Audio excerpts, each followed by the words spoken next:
ప్రభువునందు ప్రియులారా, మీ అందరికీ ప్రభువైన యేసుక్రీస్తు నామమున శుభములు. క్రైస్తవ జీవితంలో ఆచరించటానికి కష్టమైనది ఏమిటి? చర్చికి వెళ్ళటమా, లేక దశమ భాగము ఇవ్వటమా, ఉపవాసం ఉండటమా? ఏది క్రైస్తవ జీవితంలో కష్టమైనది? నేను గమనించినంత వరకు క్రైస్తవ జీవితంలో కష్టమైనది ఇతరులను క్షమించగలుగుట. రెండవ ప్రపంచ యుద్ధ సమయంలో హిట్లరు యూదులను ఊచకోత కోసే సమయంలో హాలెండ్ దేశములోని వందల మంది యూదులకు ఆశ్రయమిచ్చిన కుటుంబము కొరిటెన్ బూమ్ కుటుంబం. వారు 100 మంది యూదులకు ఆశ్రయం ఇచ్చే సమయంలో ఆ విషయము హిట్లర్ సైన్యానికి తెలిసినప్పుడు సైనికులు వారి ఇంటిలో ప్రవేశించి ఇంటి యజమానుని చంపారు. ఆ ఇంటిలోనున్న 2 యువతులను తీసుకెళ్లి చెరసాలలో బంధించారు. వారిలో ఒక యువతి పేరు కొరిటెన్ బూమ్, ఆమె సహోదరి బెట్సీ. వీరిని చెరసాలలో ఒక అధికారి చాలా అవమానించాడు. వీరిని దిగంబరులను చేసి సైనికుల మధ్య నడిపించాడు.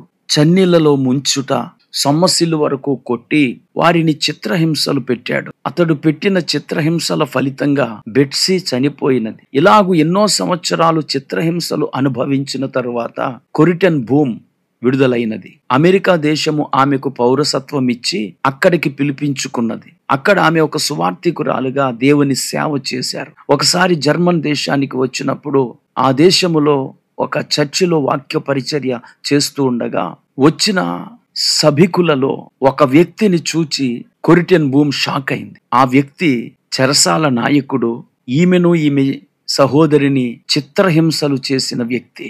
అతన్ని చూడగానే ఈమెలో కలిగిన ద్వేష భావం వల్ల ఆ రోజు ఆమె సరిగా ప్రసంగించలేకపోయింది.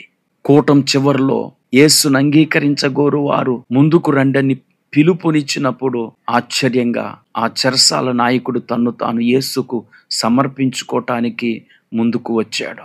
అతడు కొరిటెన్ బూమును గుర్తించలేదు, కానీ అతడు పశ్చాత్తాపంతో ఏడుస్తున్నాడు. ఆ కూటం చివర్లో అందరూ కరచాలనం చేస్తుంటే అతడు ఈమెకు కరచాలనం చేయటానికి ముందుకొచ్చాడు. కానీ ఆమె ముఖం త్రిప్పుకున్నది. మరుసటి రోజు మళ్ళా అదే స్థలములో మీటింగ్ జరిగినప్పుడు ఆ మీటింగ్కి మళ్ళీ వచ్చాడు ఆ చెరసాల నాయకుడు. కొరిటెన్ బూమ్ గారి యొక్క హృదయం చేదుతో నిండిపోయింది. అప్పుడే పరిశుద్ధాత్ముడు ఆమెతో మాట్లాడటం ప్రారంభించాడు. నా కుమార్తె, చేదును తీసివేసి కలువరి ప్రేమతో నీవు నింపుకో. ఆ చెరసాల నాయకునికి నీ ప్రేమ చూపించు, అతనితో సంతోషంగా మాట్లాడు అని పరిశుద్ధాత్ముడు ఈమెతో మాట్లాడాడు.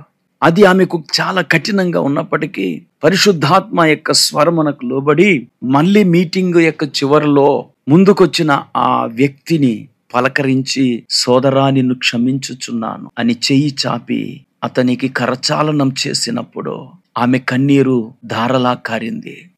ఆమె చెంపల మీద నుండి కన్నీరు కారుచుండగా ఆ జైలర్ ఆమెను గుర్తుపట్టాడు. ఆమె పాదములపై పడి క్షమాపణ వేడుకున్నాడు.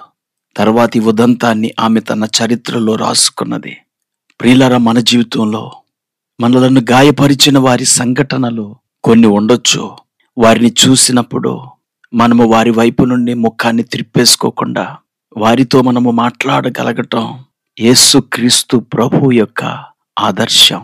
యేసు ప్రభు వారు తనను సిలువ వేసిన వారిని క్షమించాడు, కొరడాలతో కొట్టిన వారిని క్షమించాడు. ఈరోజు క్రీస్తు యేసు కలిగిన మనసు మీరు కలిగి ఉండి క్రీస్తుకు ప్రతిరూపాలుగా ఈ లోకంలో జీవించండి. God bless you. ప్రార్థన చేసుకుందాం. కృపా కనికరం కలిగిన మా తండ్రి, నీకు స్తోత్రం. ఈ వాక్యం విన్న ప్రతి ఒక్కరూ నీ ప్రేమను వారి విరోధుల పట్ల, వారిని గాయపరిచిన వారి పట్ల చూపించి నీకు సాక్షులుగా ఉండే కృప వీక్షకులందరికీ దయచేయమని యేసుక్రీస్తు నామములో ప్రార్థించి వేడుకుంటున్నాం తండ్రి. ఆమెన్.